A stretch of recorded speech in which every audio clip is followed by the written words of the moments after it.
Hello there, Carpologists. I'm Joe, and today I'm joining Harvey once again on the bank. The last time me and you were together, it was freezing cold at Linear. Yep. I think we're both agreed, didn't get a plan. Yep, didn't go. You hate me to bring to everyone's attention, but it didn't. Today we're at Junction 12 Fishery in Reading. I've never been here before, and I understand you haven't either. No, this is the first time I've ever been here. Oh, venue-wise, this sort of what you're familiar with, or completely different? No, not going to lie, this is quite heavily stocked, and I'd say the usual fishing I do, I fish lakes a little bit harder than this. Well, so you prefer quite a bit lot harder. Yeah, I'm pretty good at blanking, mate. To be fair, like I can blank. Well, so far as we rocked up into your swim, you had one pretty much on cue, so you've already broken the blanking streak on cameras with me. But you got to catch one day, ain't you? Now, swim choice. You've rocked up. This is right down one of the ends next to the motorway. Why exactly did you choose this spot? Was there anything that was showing, or? No, I just like the sound of the motorway. Just like the sound of the motorway. No, joking, obviously. I knew the wind was going to swing, and I wanted to get on the end of a fresh wind, and basically rolled the dice and went where the wind was going to blow, and paid off. It's already paid off. We've already seen fish rolling, and you've had one, which we'll get onto in a second. But bait approach wise, how have you attacked it? Is it clear bottoms, or well, what's it like out there? So it's, I'd say, firm silt. It's quite nice spots. Not too deep, not too shallow, so about 6 foot, I reckon. But I'm sure if someone got a marker float out, they'd probably prove me wrong. And I went for 5 spoms of pigeon conditioner and 2 spoms of red seal boilies. Is that like what you put out at the very start and leave it, or are you going to top up later on? Sort of thing? I've already topped up another. I basically, once I caught that fish, I put both rods on the spot that I caught a fish from, and put 7 spoms of pigeon conditioner and 3 spoms of boilie. Do you know every single spom you I put do. out? I always count a spom. I like counting spoms. You know, I normally 10 is weird for me. I normally go 7, 12, or 22, but. Don't ask me why, but I love a count, mate. Fair enough. Well, you've already had one, so we'll quickly show everyone that, and we'll probably check back in with you this evening, see what's going on, and if you've changed anything. And it might be over there. We'll have a few more. Yeah, we have seen a lot of fish showing, but yeah. So I might. Hopefully, you'll see me stalk one. But don't hold your breath. Don't hold your breath. Another one just rolled right in the corner as well. Grebe. Just so you're finishing. Grebe, in front of the grebe. Nah, he's lying. He's lying. Definitely a fish. Nah, none in here, mate. I can cut this in the edit. Oh yeah, you've got the power of cutting this.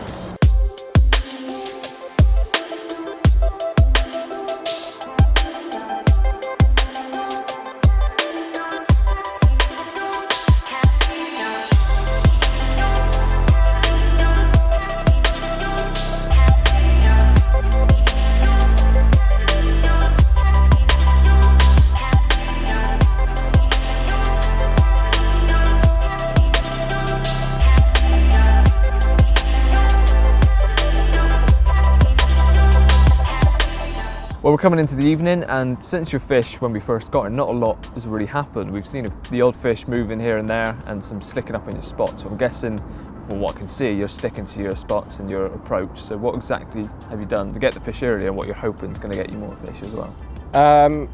So yeah, sticking with my guns. The only thing I've done different is I've now got 2 rods on that spot that I've got the bite off, and I put a little bit of extra bait in once I had the bite. They're both on the same rig now, both on the same hook bait approach. So what setup are you using, like so setup rig-wise, very, very simple. 20 pound fluorocarbon straight through to a lead clip to a Amnesia D-rig, and then a little 18mm red seal hardened hook bait, and a is that bottom trimmed bait, down. That is a bottom bait, and then a trimmed down pop up on the top. So kind of like a little snowman topper type thing. Now you've had your rods out pretty much all the afternoon, not touched them. Are you one of those that likes to get your rigs out and leave them in place, or do you chop and change and freshen up your rigs?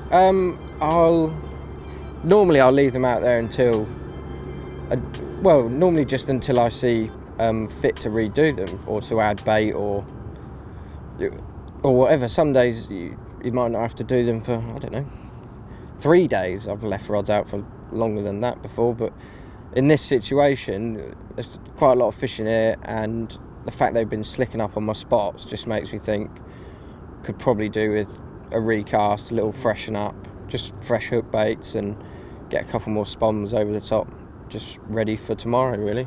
Well, I'm going to leave you to it, and hopefully you'll have another one fairly soon. Let's hope so.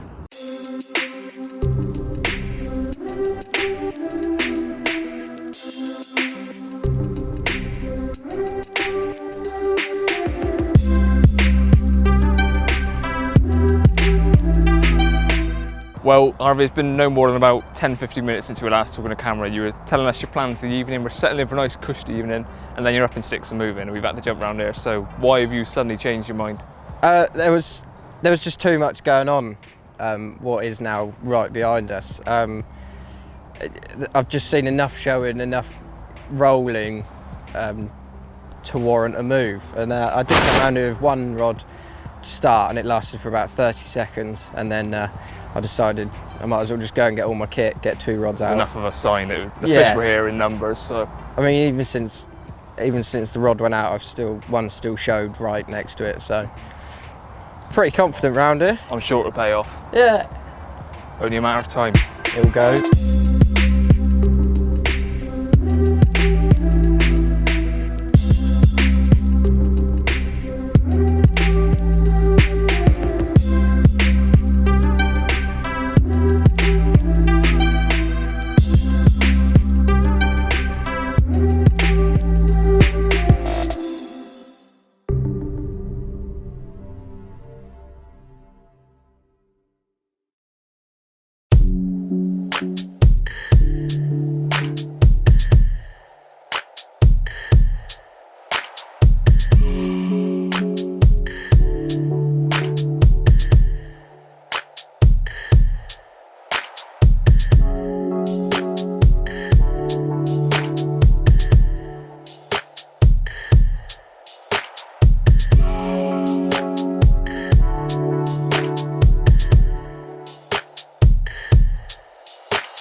Well, Harvey, it's now 3 o'clock the following day. We haven't really had a chance to sit down and talk because it's been a bit of a manic morning, so fill everyone in, because obviously you've had a couple of takes as well. Yeah, I managed to land one and then I lost one. They were both at 11 o'clock this morning. Since then, I've had a couple of liners, but it's been a bit of a manic morning. The reason it's been a bit more manic as well because grinning behind the camera is cameraman Dan, who has also managed to get the rods out last night. Oh, lucky Dan. Not trying to steal the show, but he's had a couple of nice ones as well. Oh, golden balls over there. Yeah. So I think similar conditions really. The wind's been pushing down. There have been kind of less shows today compared to yesterday, but much clearly less. the fish are still here. And tactic-wise, did you change anything or? Nah, didn't change anything. Just stuck to my guns. Kept my rods in close, hoping they would come back, and they did. Got 2 bites pretty quick. But the second bite you did recast. It was only within about 5 minutes of putting the rod back out that went. Yeah, I recast because the fluorocarbon started looking like, I don't know, like line hanging off a ship in a marina. It was all covered in barnacles and everything. Yeah. So I had to clean that one off and give it a little rechuck. And then she churned off like 5 minutes later. Odd shaped, shall we say, but old S Club 7 back, yeah. Was it 36? Something like that. Something like that. So we've got a few hours left. I think we're here till this evening.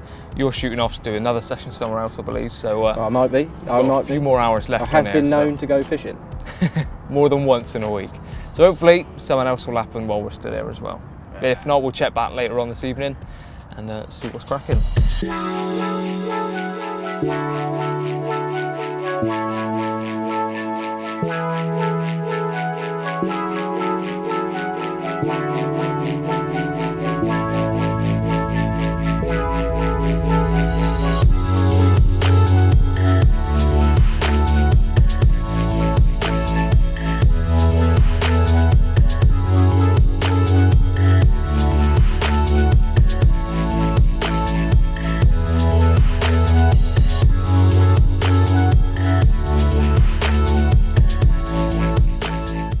Well, we're coming to the end of the session now. It's been several more hours since we last spoke, and the shows have kind of dried up. Not really any roll activity, but you've been in the best place, to be honest. The weather's been spot on for it here. Yeah. In hindsight, would there have been anything you'd change over this session? Probably staying where I was, considering Dan managed to catch an absolute whacker. A 43. You did do that, but He did catch like the Lakes big un, but no, I don't. There were so many fish showing over here. I couldn't have not stupid moved. to ignore. And you did still catch. You lost one as well, which again we're not 100% sure what happened on that one. But Trailer. if you'd stayed there, they may have stayed over here. You just don't know. It's the thing with fishing. So. Flip of the coin. But I'm very aware from what you've been telling us today is that you've got your mindset on other places. Something a bit different to this. Won't go into details, but I know that your mind's already on that place. So thank you very much for letting us come along and follow your fishing. Probably enjoyed it, and we'll leave you to it. I'm sure I'll see you again sometime. I'm sure you will. I'm sure you will.